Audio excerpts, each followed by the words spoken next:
Salutations à tous, c'est Boateng pour un nouveau débrief. Alors voilà, on se retrouve aujourd'hui après la victoire 2-0 face à Osasuna. Le Barça qui s'est imposé sur un but de Lewandowski et de Lamine Yamal et qui va rejoindre le Real Madrid en finale pour se faire taper. Voilà, je le dis haut et fort, le Barça va se faire taper par le Real Madrid. Enfin bref, rentrons dans le vif du sujet qui est un peu plus déprimant, enfin comme à son habitude. On va commencer en premier lieu, je pense bêtement par la compo d'équipe. Xavi qui était parti sur une compo assez spéciale. Honnêtement, il n'y avait pas vraiment de présence de Fermin Lopez parce qu'on avait du Iñaki Peña au goal. On avait du Koundé en back droit, Araujo et Christensen en défense centrale, Balde en back gauche, avec dans le milieu de terrain Frenkie de Jong, Gundogan, avec Sergio Roberto, avec devant Rafinha, Lewandowski et Ferran Torres. Alors voilà.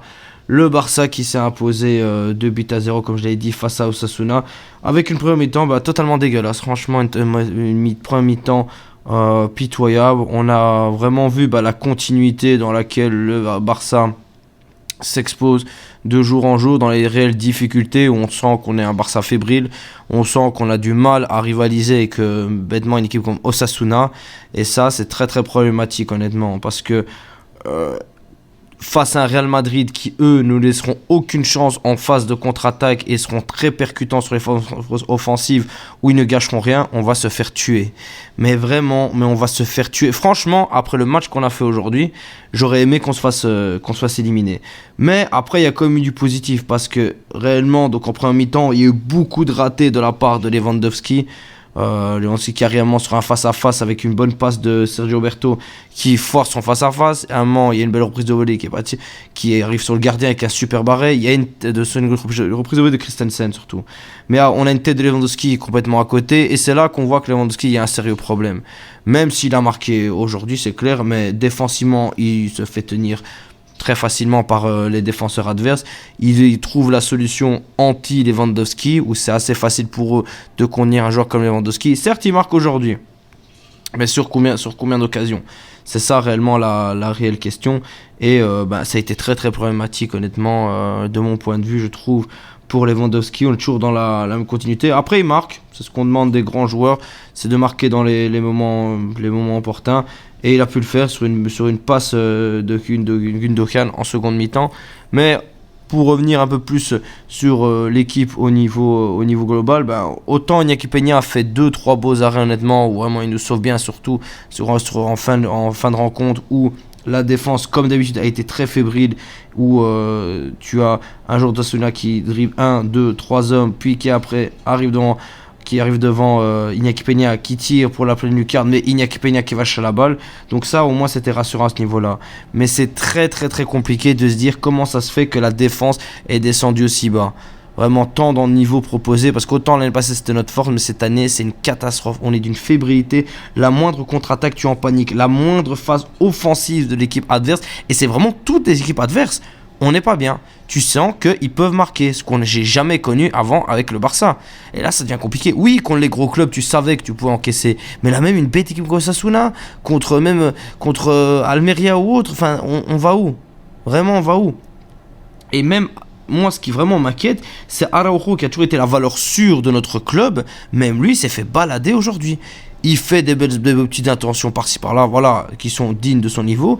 Mais au niveau du reste, c'est pas digne de son niveau du tout. C'est catastrophique. Moi, j'ai jugé que le niveau d'Araujo est catastrophique. Alors, autant Koundé et Balde, on ressent que Balde n'a plus aucune envie, n'a plus aucune percussion sur le back gauche, avec Koundé qui n'est pas back droit. Tu ressens réellement que les backs, donc les latéraux, n'apportent rien au niveau offensif du Barça et ça crée que, ça fait que offensivement, on est très inoffensif. On n'apporte rien. C'est pas comme si tu avais un Lewandowski en forme. C'est pas comme si tu avais un Rafinha qui savait faire la différence en 1 contre 1. Tu as un Ferran Torres que je trouve a essayé d'amener du peu qu'il pouvait par son match, mais qui tentait quand il fallait tenter, qui au niveau de la passe essayait d'être tranchant, mais c'était pas assez, c'était beaucoup trop timide. Tout comme le milieu de terrain. J'ai trouvé le milieu de terrain très très très timide. Même si Frenkie de Jong a été élu homme de match, ça n'a pas été un grand Frenkie de Jong avec quelques belles interventions. Il fait un super beau, pas un super match, mais il fait un bon match. honnêtement. Gundogan avec quelques petits moments de génie, mais sinon voilà, mis à part sa passe D, il y a eu vraiment beaucoup de défaillances, mais on n'a pas senti un milieu de terrain absent, juste senti un milieu de terrain qui n'a pas eu de réelles difficultés et qui était entre guillemets un peu invisible, enfin qu'on n'a pas vu se mettre en valeur. Et c'est là où Xavi a vraiment joué avec le feu et n'a pas fait les changements à la mi-temps. Où dans notre malheur et dans notre malheur, Lamine Yamal monte à la place de Rafinha parce que Rafinha se blesse avant la mi-temps, ce qui fait que ça t'offre une réelle opportunité où à ce moment-là, Lamine Yamal apporte de la percussion, apporte de la technicité, apporte vraiment de la percussion auprès de la défense de l'équipe adverse. Et c'est ce qui nous manque toujours au Barça. Si on n'a pas un effort individuel de la part d'un joueur du Barça, on n'a rien. On n'a rien. Et c'est ça qui est très très problématique au niveau du Barça. On n'a plus de collectif. On n'a aucun collectif à ce niveau-là. Autant le goal, voilà, ça a été sur une bonne récupération de Christensen ça a été une bonne récupération de Christensen pour aller sur la phase offensive et avec la passe de Gundogan pour Lewandowski qui marque, qui ouvre le score. Mais sinon, tu n'as pas eu de grande phase offensive, 2-3 par-ci par-là, mais quand t'es le Barça, tu es censé les avoir tout le temps. Après, on a réellement ressenti, moi je trouvais que dès la mi-temps, il fallait avoir du changement. Bon, Xavi, dans sa chance, c'est Osasuna en face, donc c'est pas non plus les plus inquiétants qui auraient pu nous inquiéter, je tiens à le dire comme d'habitude, mais voilà, j'aurais fait les changements à la mi-temps.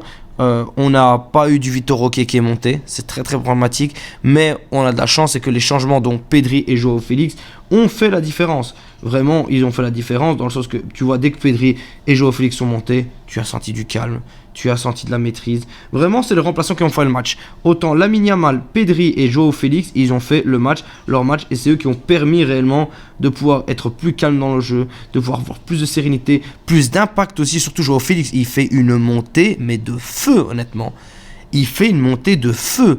Mais sa percée sur le goal de Lamine Yamal où il fait son 1-2 avec Pedri en talonnade, puis il arrive, petit pont, il rentre, et où il a l'intelligence de lâcher la balle et de la donner à Lamine Yamal qui est complètement seul, au lieu que il te dribble 2 hommes devant le rectangle, n'importe quel joueur aurait tiré. Moi je pensais qu'il allait tirer. Non, il a l'intelligence de se dire, voilà, Lamine Yamal est mieux placé, je lui donne la balle et Lamine Yamal marque son deuxième but de la saison. Je suis super content pour lui, honnêtement, il le mérite. J'espère vraiment que ça va pouvoir augmenter sa confiance au sein de l'équipe, parce qu'on sentait qu'il avait un peu régressé.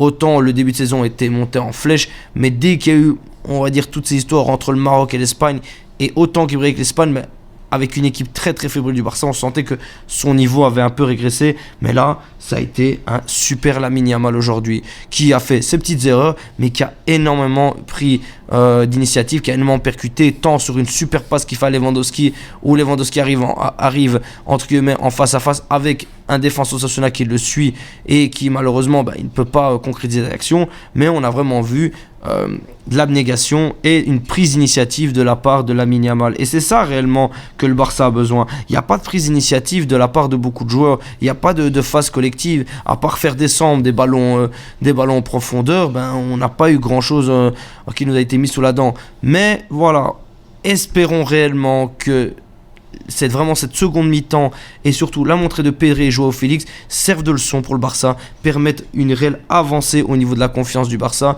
Mais il y a toujours un gros problème, c'est toujours le fait que surtout quand le Barça marquait, tu sens qu'ils sont capables d'encaisser. Et ils auraient pu encaisser si Iñaki Peña ne fait pas le taf sur la frappe qui est en pleine lucarne, qui va chercher, qui devait partir en pleine lucarne. On se fait égaliser. Et Dieu sait ce qui serait passé. Mais bon, par chance, on a réussi à survivre. Surtout que c'était Osasuna en face. Osasuna, on aurait dû les maîtriser du début à la fin. Ils ont fait un petit match correct, mais on aurait dû les maîtriser du début à la fin. Et ça n'a pas été le cas. Mais bon, on sort avec ce 2-0. Mais face au Real Madrid, je pense qu'on a réellement très peu de chances de gagner le match. Je ne vois pas comment on peut survivre face à eux. On n'a aucun fond de jeu, on ne propose aucune solution. Dès que l'équipe nous attend ou dès que l'équipe est un peu plus forte que nous défensivement, on nous montre qu'elle répond défensivement. Ça risque d'être très compliqué face au Real Madrid. au niveau surtout des contre-attaques, mais les espaces qu'on laisse dans le dos, mais c'est une catastrophe. Mais si tu as le malheur de laisser ça à du Vinicius, à du Bellingham, à du Rodrigo, même à du Rossellou ou du Brahim Diaz, mais on va se faire bouffer honnêtement, mais bouffer comme pas possible. Et c'est ça qui réellement qui me fait très très peur, où je vais pas dire j'aurais aimé qu'on perde ce match, mais voilà, j'étais pas serein de me dire purée, on a le Real en face, ils vont nous tuer, surtout avec la méforme qu'on a là actuellement. Espérons que Xavi comprenne que Joao Félix c'est du titulaire indiscutable. Ok, c'est clair qu'il sortait de 2 mauvais matchs, mais là, j'espère qu'il aura bien compris là, que Joao Félix, tu ne touches pas, tu n'auras pas mieux à ce niveau-là. Ainsi que Lamine Yamal à la place de Rafinha, je l'ai maintenu maintes et des fois honnêtement, que Lamine Yamal doit être titulaire à la place de Rafinha, même si Rafinha a 2-3 buts par-ci par-là. Ce n'est pas assez, Lamine Yamal a besoin de jouer. Et ça, c'est qui a vraiment été le tournant du match et qui nous a apporté énormément de répercussions en attaque. Il y aurait 1 million de choses encore à dire, mais c'est clair que c'est pas rassurant du tout, à part sur la seconde mi-temps, bien évidemment, sur les montées de Joao Félix et Pedri, mais ce sera pour moi pas assez pour rivaliser avec le Real Madrid. Le Real Madrid est dans une grande forme, honnêtement. Ils sont portés par des joueurs qui, même quand ils jouent mal, leur offrent au Real Madrid l'occasion d'aller chercher les 3 points et la victoire. Et ça, voilà, ça nous tuera, vraiment ça va nous tuer. Après avoir qu'on partait totalement défaitiste sur la Coupe du Roi quand l'année passée, Xavi a sorti son magnifique 4-4-2 de génie, où on les a tués, on les a vraiment étranglés au niveau du pressing. À voir s'il aura un autre coup génie comme ça, mais en tout cas Xavi a surtout montré qu'il y a encore des déficiences et une réelle solution de changement, il n'y a rien qui se dessine aussi à ce niveau-là. Enfin bref, maintenant on est encore blasé par tapé par une autre blessure, enfin frappé plutôt exactement par une autre blessure qui essaie de Rafinha, à voir ce que ça va donner. Mais voilà, la saison va être encore très très longue. Mais on a une finale à aller jouer, un classico ça se joue pas, ça se gagne. On a les armes pour leur faire mal, mais là actuellement le jeu n'y est pas et ça c'est problématique. Enfin bref les amis, je vous remercie, on se retrouve au plus vite pour le prochain débrief et Visca Barça.